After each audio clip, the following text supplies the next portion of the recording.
Para todos. El día de hoy, 26 de septiembre del 2024, daremos inicio a la audiencia penal por el caso de feminicidio de la menor Inés G. Los participantes en esta audiencia serán la profesional Stephanie Vanessa Maya Corredor, quien es nuestra psicóloga forense, Daisy Julio Ochoa, quien está en defensoría, de Sergio Mildred, y Paula Andrea Suárez Suárez, quien es la madre de la víctima. Soy Inés Hernández Rueda, fiscal del Ministerio Público de Coahuila, con tarjeta profesional 123656679. Estoy aquí para representar a la parte acusadora en el caso de feminicidio de la menor Inés G., quien a la edad de 1 año y 10 meses fue víctima de una violencia extrema que terminó con su vida. Mi objetivo es representar los hechos y evidencias que muestran la culpabilidad del acusado Sergio Mildred. Buenos días, mi nombre es Daisy Julio Ochoa, soy la abogada defensora del señor Mitre, con tarjeta profesional número 87654321. Mi función es asegurar que se respeten los derechos de mi cliente durante este proceso y que se le brinde una mejor defensa justa. Buenos días, soy Estefanía Vanessa Maye Cojador, psicóloga forense con tarjeta profesional número 2345-6789 y he sido designada para evaluar la dinámica familiar y los aspectos psicológicos relevantes en este caso. Buenos días, mi nombre es Paula Andrea Suárez Suárez, soy madre de Inés y estoy aquí para buscar justicia por la muerte de mi hija. En este caso, la menor Inés G. fue hallada sin vida el 12 de julio del 2020 en el hogar que compartía con su padre, Sergio Mildred. Desde el inicio de la investigación surgieron evidencias que a la responsabilidad del Estado en la muerte de la niña, quien presentaba signos de abuso físico y emocional. Sergio Mildred tenía un historial de violencia hacia la madre y la menor, lo que creó en un entorno de miedo e inseguridad. La madre, Paula, ha declarado que su hija en varias ocasiones le expresó su temor hacia su padre, quien la amenazaba y la sometía a tratos crueles. Presentaremos el testimonio de la madre, así como pruebas forenses que indican que la menor sufrió lesiones significativas antes de su fallecimiento. Estas pruebas apuntan a un claro patrón que culminó en su muerte. Solicito que se escuche el testimonio de Paula Andrea Suárez para que se comparta su experiencia y los detalles sobre la relación entre su hija y el acusado. ¿Puede relatarnos los hechos sucedidos el día del accidente?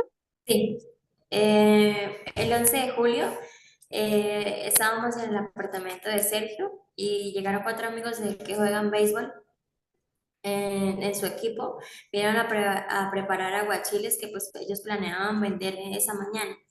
Inés ese día estaba llorando mucho y yo estaba en la cocina lavando algunos trastes y Sergio y sus amigos estaban en la parte de afuera cocinando. De repente escuché que Sergio entró y cuando me fijé, cogí a Inés del brazo con fuerza y se la llevó hacia el dormitorio y en la parte superior de la casa. Yo corrí detrás de ellos, pero antes de llegar escuché un golpe seco. Cuando subí, encontré a mi hija en el suelo de madera llorando aún más fuerte. No sabía qué hacer. Empecé a preocuparme y Sergio más tarde salió a vender los aguachiles. Entonces, cuando Inés empezó a vomitar, asustada me fui a la casa de mi mamá y juntas llevamos a Inés a una farmacia donde el médico apenas si la revisó. Nos dio un medicamento como si fuera una infección estomacal, pero mi pequeña seguía vomitando y pidiendo agua sin parar.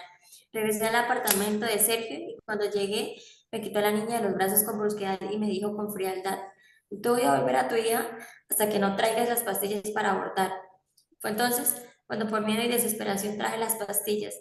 Sergio, sin ninguna consideración, Me metió dos en la boca a la fuerza y luego con desprecio me arrojó a Inés. Mi pequeña ya estaba muy mal, estaba acostada en el piso sobre el tapete.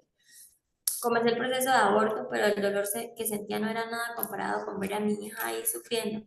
Me acosté al lado de ella y ella me seguía pidiendo agua cada vez más, pero cada vez que la veía ya vomitaba. Intenté cuidarla, pero me encontraba débil y no podía hacer nada. Sergio me exigió tener relaciones con él esa noche, pero me negué rotundamente. En el castigo no me dejó dormir en la cama esa noche y mucho menos a mi hija. Pasé la noche en el suelo junto a ella en un estado de total indefensión. A la mañana siguiente, mi bebé ya no respondía, traté de bañarla, pero no reaccionaba. Entonces fue cuando Sergio intentó darle respiración boca a boca, pero no funcionaba.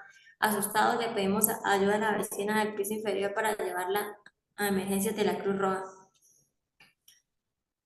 Eh, no puedo describir lo que siento. Mi pequeña hija fue víctima de una serie de maltratos que no se pueden, que no puede detener a tiempo y me duele profundamente. Estoy aquí porque deseo justicia por Inés, por mí, por todo lo que dijimos a manos de Sergio. Señora Paula, tengo una pregunta.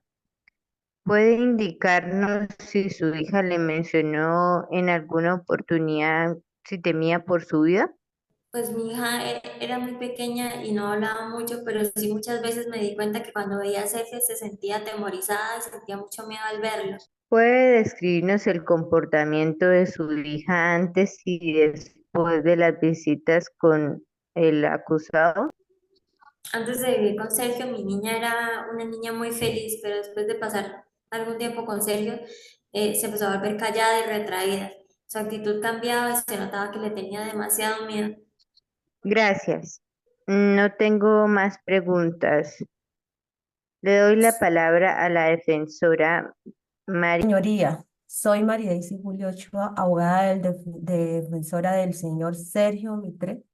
Mi cliente niega rotundamente las acusaciones que se le imputan. Afirmo que no existe ninguna prueba concluyente que vincule a Sergio directamente con la muerte de la menor y que su fallecimiento fue un trágico accidente.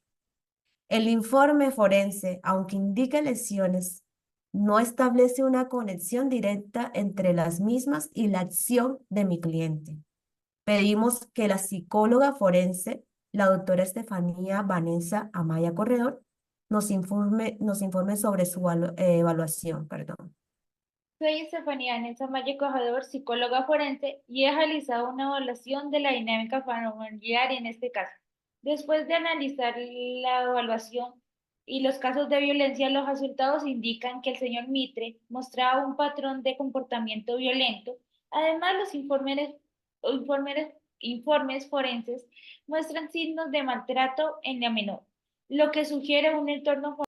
Pero, doctora Maya, ¿podría indicarnos si esos signos de maltrato que usted está llamando pueden ser causados por factores externos ajenos a mi cliente, como juegos bruscos o caídas accidentales? Es posible que en algunos niños presenten golpes por caída, pero en este caso los patrones observados en el cuerpo de la menor no son consistentes con accidentes normales. Los moretones eran respectivos y ubicados en zonas típicas de un abuso. Doctora Maya, ¿cómo describiría la relación entre la menor y el acusado? Bueno, la relación entre la menor y el señor Mitre estaba marcada por el miedo y la evasión. Este tipo de vínculo es común en casos de abuso, desde las víctimas se sienten impotentes y tienen cuando están con su agresor. Pero, doctora Maya, ¿es posible que el estrés o algún tipo de alteración mental explique que el comportamiento sea del acusado? Claro, el estrés puede influir en el comportamiento, pero en este caso no encuentro que sea justificante para los niveles de violencia que la menor sufrió. Los patrones de abusos eran sistemáticos y deliberados. Hemos presentado pruebas contundentes que demuestran la culpabilidad del acusado en el feminicidio de la menor Inés G. Los testimonios de la madre, las evidencias forenses y el análisis psicológico indican un claro patrón de abuso que culminó en su muerte. Solicito que se condene por feminicidio y se imponga la pena máxima. Pero su señoría, la defensa sostiene que no se ha demostrado más allá de toda duda razonable que mi cliente sea el culpable de feminicidio. Existen circunstancias que sugieren que la muerte de la menor pudo ser accidental. Pedimos que se considere realizar más investigaciones antes de dictar esa sentencia.